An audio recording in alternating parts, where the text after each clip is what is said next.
dogs would start yapping, the neighbors would get furious, they'd call the police would present the case to the district attorney's office in Boston, and of course they would lose the case, so they figured, all right, here's the kid from Harvard. Give it to the new guy. Let's see what smart-ass can do with this.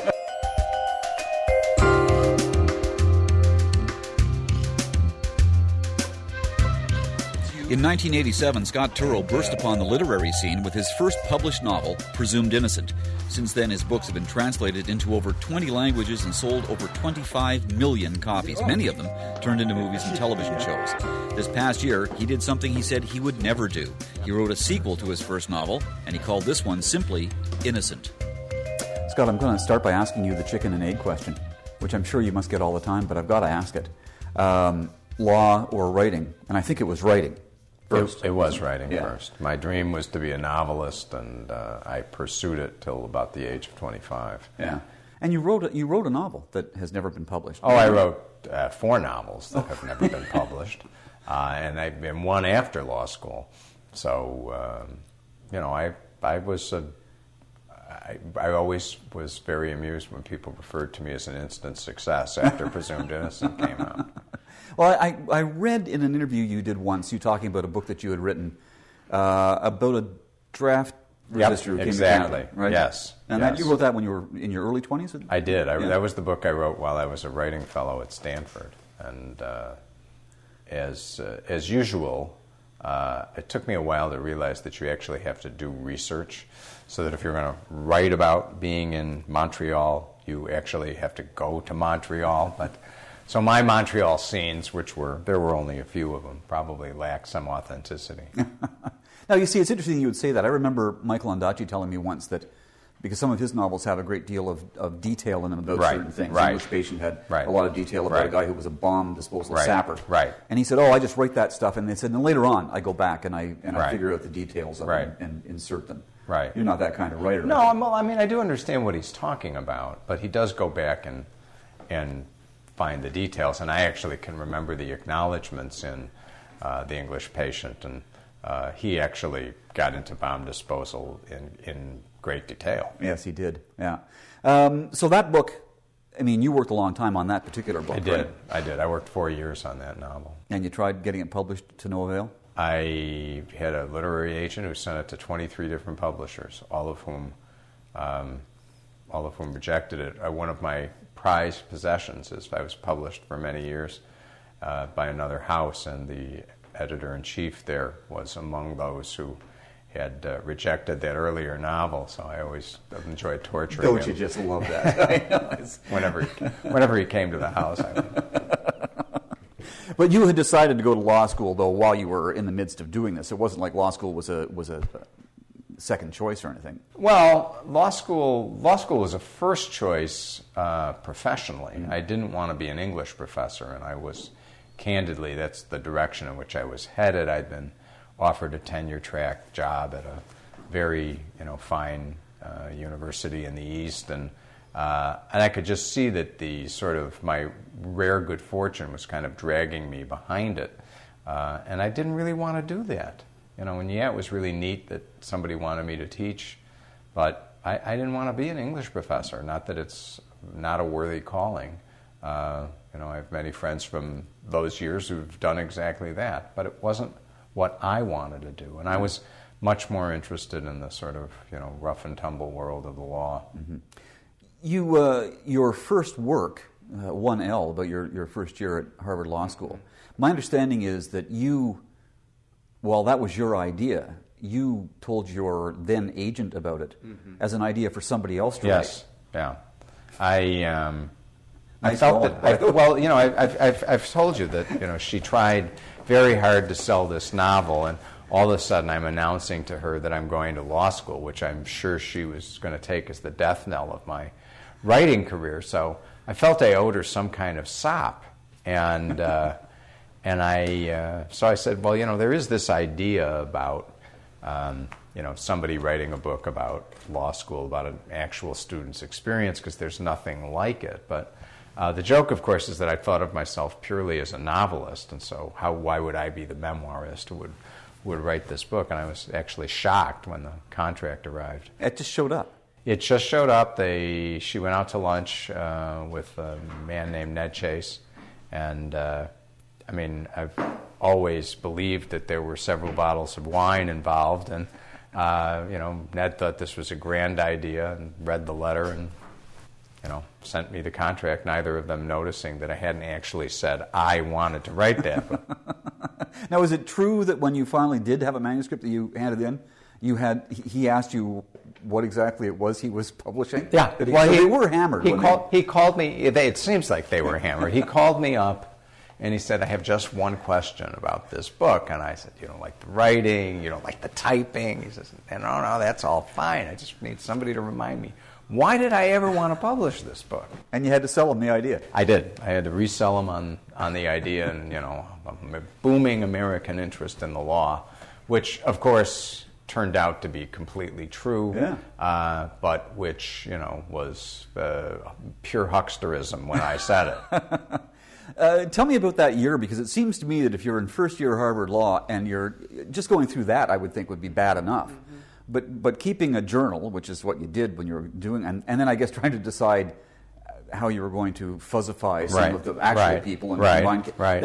That's another job in itself. Right. That must have been one grueling year for you. It was an incredibly intense, incredibly difficult year. But, as I look back on it, I was sort of changing identities. I'd always wanted to be a novelist. All of a sudden I'm in this pressure cooker of a professional school where everybody's running around patting themselves on the back for having gotten in.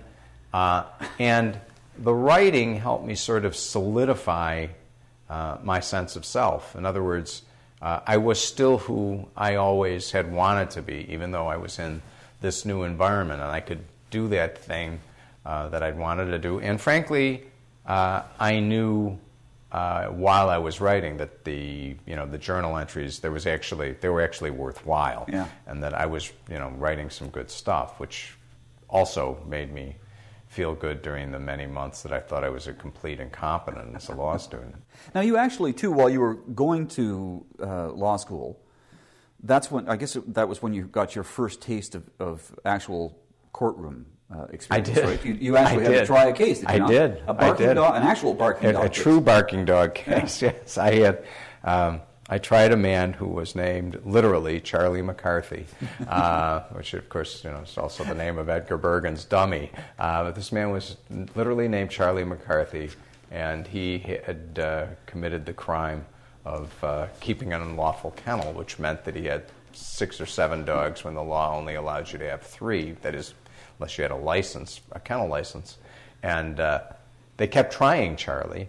And he was a real sad sack, and these dogs were the only thing in his life, and he kept demanding a jury trial, and he kept being acquitted. Now, you would think that you could only try somebody for keeping an unlawful kennel once, but it turns out it's not a continuing offense, it's a new offense every day you don't have a kennel license. So every time a dog barks... Yeah, but what would happen is the dogs would start yapping, the neighbors would get furious, they'd call the police would present the case to the district attorney's office in Boston, and of course they would lose the case. So they figured, all right, here's the kid from Harvard. Let's give it to the new guy. Let's see what smartass can do with this. And what did smartass do with it? Well, I had trial strategy. I figured I would voir dire the jury and take all the pet owners off of it. I think I had 3 challenges, and I said, do any of you own a pet? And all 12 of the people who were in the box raised their hand. So out the window that one went. Now, what really helped me was that the chief judge of the Boston Municipal Court, Chief Judge Lewitton, was sick of trying Charlie McCarthy. And so my closing argument lasted 15 minutes. His instructions to the jury lasted 30, and he would do things like this. He would say, now the law only allows you to have 3 dogs. The evidence is undisputed in this case that Mr. McCarthy has 7 dogs. 7 is more than 3. Watch, 4, 5, 6, 7, more than 3. And he basically told them they had to convict this guy, which and of course, I ended up with a lot of sympathy for him, and but it all ended up fine. He did the thing he should have done long before. He moved. He moved. He took his dogs with him. The dogs were happy. Charlie was happy. The neighbors were happy. So it's one of those rare times that prosecution led to a reasonable settlement. Now, during all this time, too, you were starting to get a sense as a writer of what a fecund area this might be. Yeah. John McCarthy notwithstanding, or withstanding, for your writing. My understanding is that when you started working on Presumed Innocent, which you did as you were commuting. I was on the morning commuter train. I had promised myself when I went to law school that I wouldn't go dead as a writer of fiction. And I actually wrote a kind of novella that I tried to stretch out into a novel. And then by the time my new agent had actually found an editor who was interested in it, I had started on Presumed Innocent. When Gail called me, I said, "Oh, forget about that. I'm working on something much better." And now, you had, from what I've read of you talking about it at the time, an interview you did actually at the time, you talked about the fact that you worked on it for 3 years before you even knew you had a murder. Yeah. Now explain that to me. Yeah. What were you working on? I think I knew that Carolyn was dead from the start. What I didn't know was that there was going to be a trial. And what happened is the same literary agent who had sold 1L, and I always had difficulty communicating with her because this was the days of the 3-martini lunch, and I was on the West Coast leading my own life of dissipation, so I would never get to her before the 3 martinis had been quaffed, and so and I was kind of afraid of her. She was a greatly esteemed agent and kind of crusty. And she called me up one day. I was sitting in the U.S. Attorney's office, and she said, "Well, what are you writing? Are you writing anything?" I hadn't heard from her in ages, and I said, "Well, yeah, I'm writing this book about this prosecutor who's investigating his mistress's murder, and she's also a prosecutor." And Elizabeth interrupted, and she said, "Well, there's a trial in that book, isn't there?" And I was like, yeah, there's a trial in there. Yeah, there is now. And I put down the phone, and I thought to myself, I actually had 2 takeaways from the conversation. One was that I had to put a trial in the book, and then about 6 months later, even though the trial was working out, how in the world can I work with somebody I'm this scared of? And so that's when I decided to change agents. So essentially it was 5 years in the writing, that book. Oh, Presumed Innocent was probably 6.5, 7 Really? years in the writing, yeah. A lot of rewrites? Do you do a lot of rewrites? I rewrite a lot. Yeah. I mean, I don't know.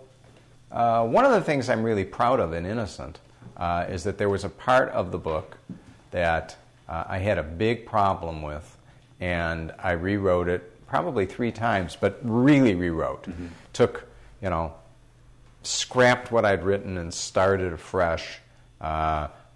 Thought I had it, and then I woke up one morning and I realized, no, that's not the right approach, and I threw all of that out and started again. That kind of rewriting is very hard for me. Yeah. And it's probably hard for everybody because it's hard to get the original conception out of your head. Oh, yeah. So, Laws of Our Fathers I started, and I realized I'd made a mistake with it. The only thing I could do is just put it aside, go write something else, and I came back to it then about 2 years later. See, that's interesting. That's a phenomenon that a lot of writers that I've talked to over the years have told me that and it astonishes me. I know Mordecai Richler once told me that the same thing when he was writing Solomon Gursky. Mm-hmm. He wrote a whole bunch of it, and he looked at it and thought, I'm not sure about this. Put it away for a couple of years and wrote another novel, and then came back to it. That seems to me to be even harder than just taking one chunk of a book and redoing it. Well, but when you come back to it, and it's still, the material still has power over you, you basically know at that point that you've got to figure this out because this is something that's, that reverberates, in your heart. Speaking of things sticking in your mind, again, going back to that interview that you did that I read at the time, in this interview, the film rights had just been purchased. I think Sidney Pollack was going to produce, Correct. Alan J. Bakula was going to direct, Right. did direct, and they were casting. Right. And I know the interviewer asked you who you'd like to see playing Rusty Sabich, and you went through a list of people, one of which was Harrison Ford. Yeah. It kind of surprised me. But then you talked about the casting of Carolyn Polimas. And there have been a number of actresses' names tossed out there. And Sidney Pollack had said, oh, this was great. He said something to you along the lines of, every man who walks into the theater is going to have his own idea of what she's like. Right. And Pollack's got to be the guy who has to find the woman. Right. And the woman was Greta Scacchi, who Right. I've always had a thing for, so I thought it was perfect casting. But how did you feel at the time when she was cast? Because she wasn't a big... I had no idea. I mean, I had no idea, frankly, who Greta was at the time. And, I saw her recently in Brighton, where she lives. And she's still luminously beautiful. Excellent. Glad to hear it. I had a healthy respect for the difference between making a movie and writing a novel, and I still do.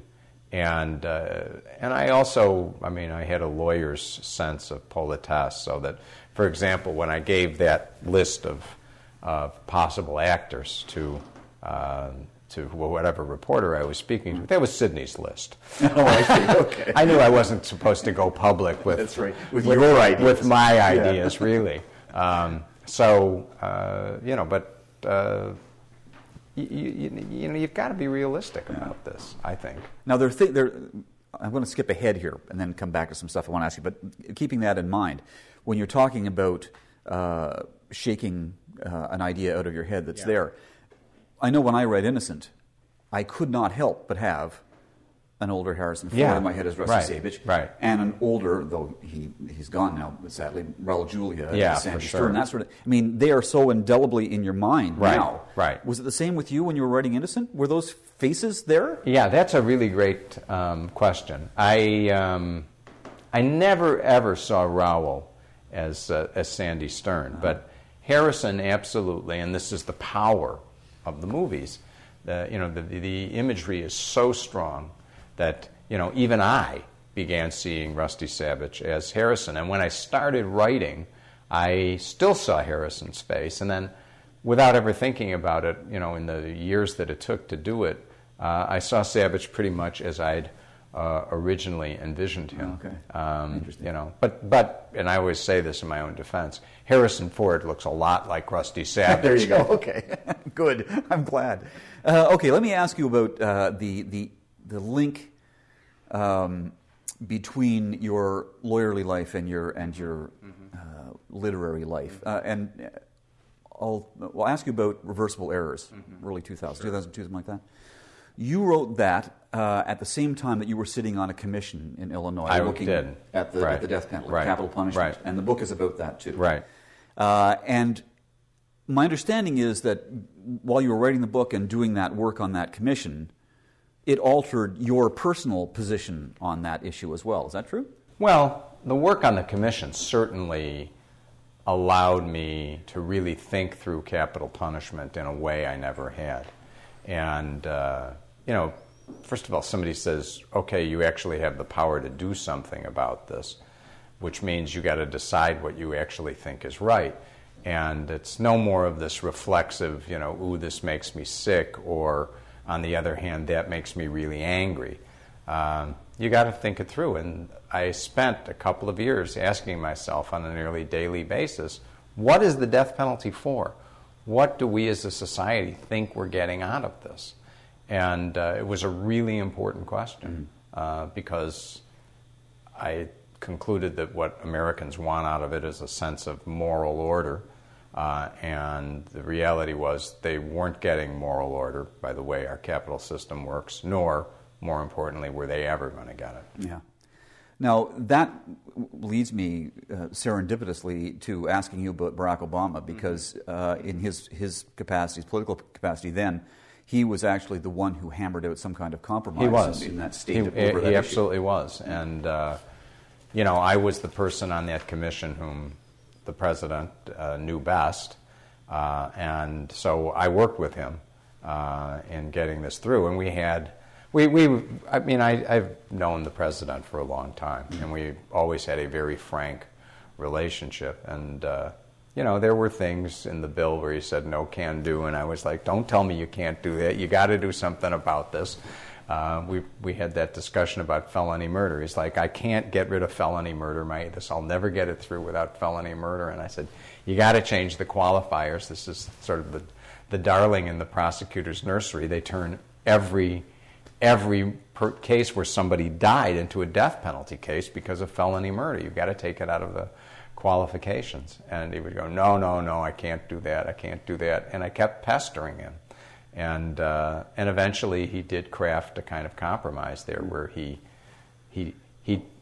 felony murder remains a qualifying factor for the death penalty in Illinois, but he raised the bar within the definition much higher, and with good effect. You wrote a long piece on Salon.com about him back in 2004, where you talked about your reservations about supporting him when he was going to run for the U.S. Senate. Right. And I want to quote a line from it because I thought it was a great line, and it was one. And I'll ask you this in the context of where he has ended up and what he's going through right now. The line was this: "To be young, black, and brilliant has always appeared to me to be one of the more extraordinary burdens in American life. Much is offered, even more is expected. You're like a walking Statue of Liberty holding up the torch 24 hours a day." And that was certainly the case in his first year in office. There was high expectation.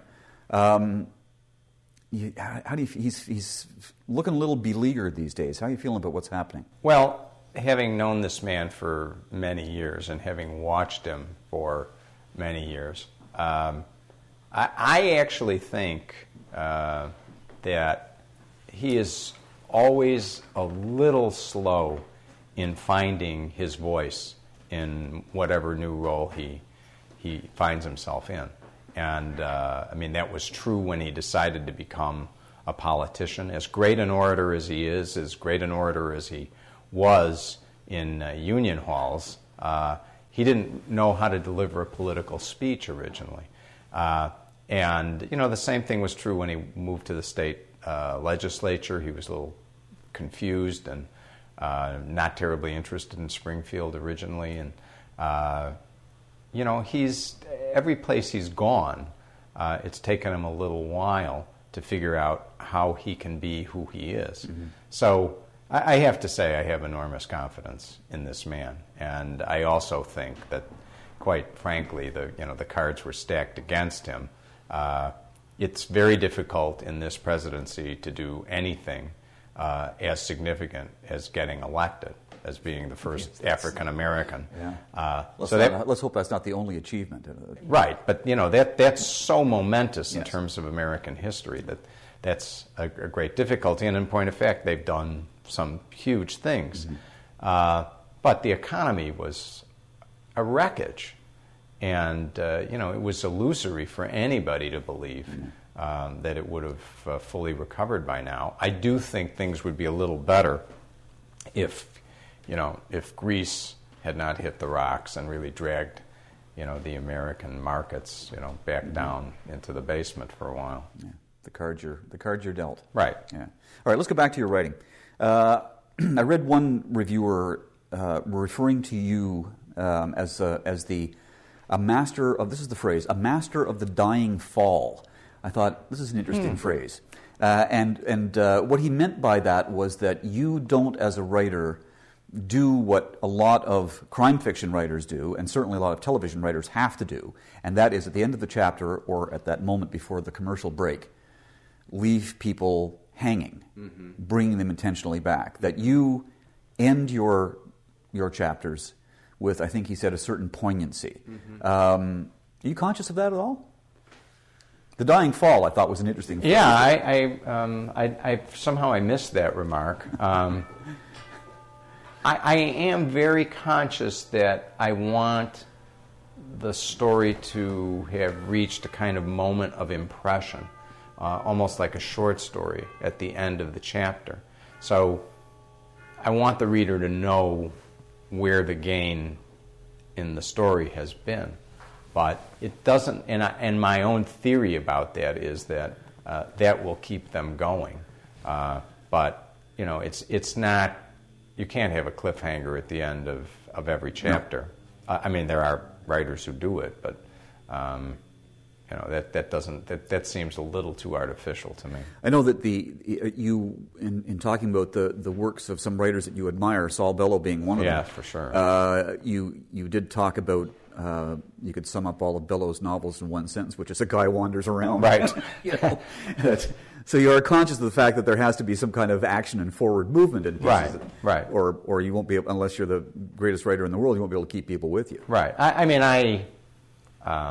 I love rereading Bellow. I loved reading it when I first read it, but it was clear to me that the American realist tradition, of which Bellow was perhaps the greatest figure, which relished the middle range of experience. James Gould Cousins is another one who wrote out of that tradition.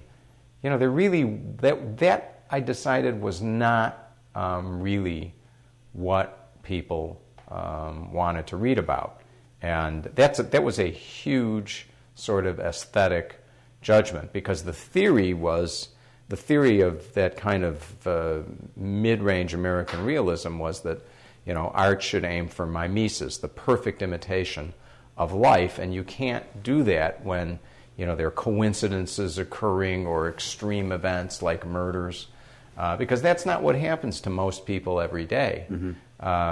And I really thought to myself, that is not where that really is not where the meat is hung in fiction. If you want to talk about how meaning is made in a life, it's still the extraordinary events that at least start it. Everybody can remember falling in love, and that doesn't happen every day. Yeah. One last question in our last couple of minutes. You resisted for many years, at least you said you did, the urge to write a sequel to Presumed Innocent, but then you finally did. And my understanding is that you had this idea for this book, but it wasn't those characters. That came right. afterwards. Right. So having done it now, right. Do you worry at all that you've put a bracket on the end of your career? Like you start with this great blockbuster, Presumed Innocent, all of a sudden, after years of saying, I'm not going to do it, you write a sequel. Right. You're worried that some people are going to think, okay, well, that's it, he's stopping now. He's done it. There you go. It could even turn out that way. I don't think so. But I think emotionally, for me, the fact that I wrote this novel and, that thanks to the gods it was successful, I do think there's a little of an emotional bracket in me, and there's definitely a feeling like, okay, now you can do something different. And I've actually been writing a play for the last few months, and it's weird. I just keep coming up with ideas for plays. Now I know I will go back to writing a novel, but there's something to your bracket idea. Interesting. I appreciate you doing this, and congratulations on it. Oh, I read it in a day and a quarter. I didn't even stop to eat. Oh, I loved it. Thank you very much. Thank you I appreciate it. Thanks. I had a great time writing the book.